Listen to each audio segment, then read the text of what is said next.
What's the one thing I would never go to a pitch without having? It's not a prop, it's not PowerPoint, and it is not another person.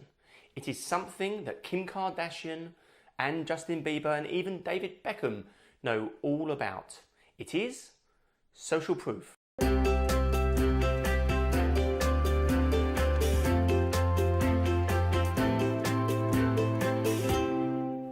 I won't pitch without social proof, and I'm not alone. Whether or not you are a massive company like Apple or a tiny startup, social proof is always required because social proof is the thing which drives our purchases. We like to think that I want that mobile phone over there and I go and buy it. But in actual fact, social proof suggests that I only desire that product over there because other people also desire it. In your pitch, you must show that other people also desire that it is that you are trying to sell to them. If you don't do that, what you're going to end up with is an explanation in your pitch about the problem, an explanation in the pitch about your solution, and absolutely zippo sales. I like to explain social proofing by looking at nightclubs. Nightclubs are something I used to like going to a lot. By a lot, I mean 6 out of 7 nights I would be in a nightclub. I'd start queuing at about 10 p.m. and normally I'd have to wait at least 2 hours before I got in. But I was willing to wait in the cold for 2 hours before getting into a nightclub because I wanted that particular nightclub. I desired that nightclub. That desire came from social proof. Even though when I got into the nightclub, I discovered that the nightclub was empty, and that's annoying, I would still go again to that nightclub because of social proof. And social proof is formed by a nightclub having a queue of people outside it. But it can't just be any old queue. Nightclubs know that queues are important to them to advertise them, but they also know it's got to be a certain type of queue. The queue's got to have people that other people that they want to come into the club will identify with. In other words, if you go and rent a bus full of grannies and stick them in a queue, I won't be going into that nightclub. So the quality of the people has to be something that I identify with. You also then want not just one person in the queue, you want lots of people in the queue. You want enough quantity of people in that queue. The quantity is also important. And then there must be a queue outside that nightclub relatively frequently for a person like me to think it's a cool place to go. If I see one massive queue outside a nightclub just the once, I'll think to myself, perhaps it was a one-off, perhaps they were paid to go in, perhaps there was a film showing or something strange like that. But in effect, I always want to see that a queue is outside the nightclub a number of times before I will go in to that nightclub. So when we think about social proof, we have to think about the quality, the quantity, and the frequency to make our social proof work.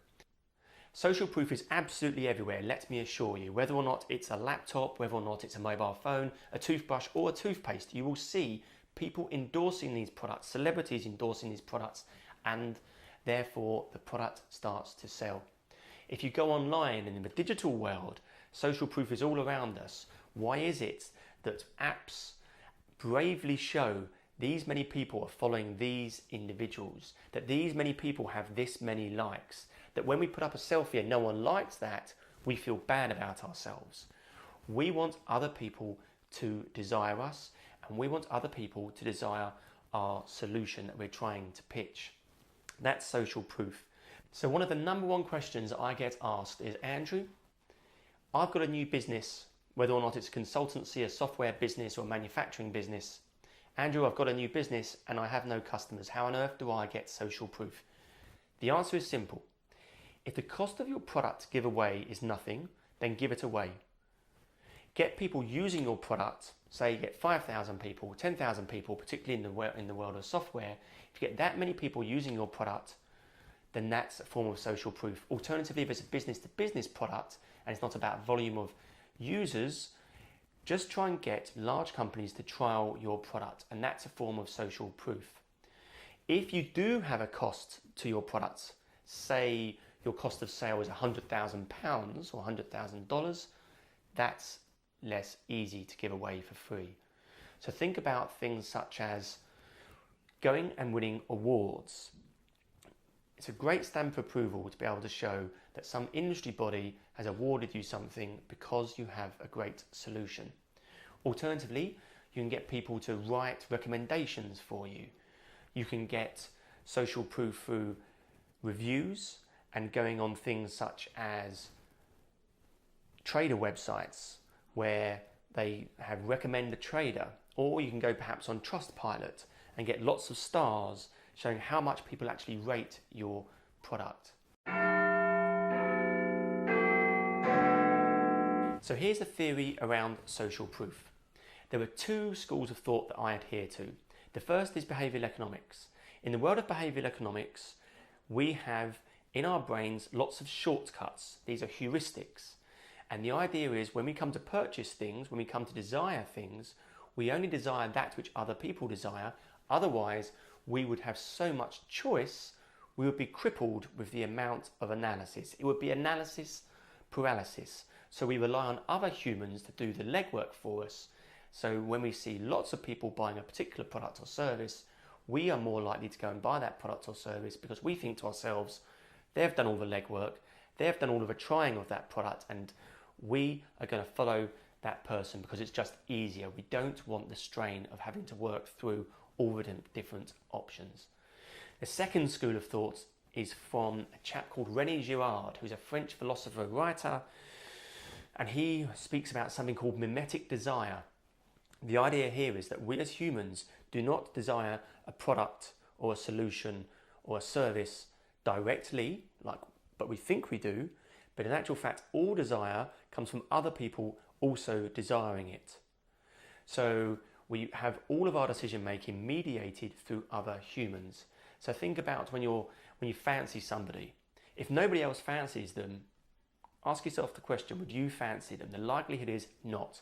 But if you go to a party and you see somebody who's got lots of other people around them, they're instantly more desirable. Same thing when you get a partner and you have a partner and you go to buy a coffee, I guarantee the barista will find you more attractive because you have social proof in place. You have somebody else saying, this person is cool, this person is desirable. In summary, we like to think that business is all about problem solving. It's around solutions to problems. But the truth is, people only desire solutions that other people also desire.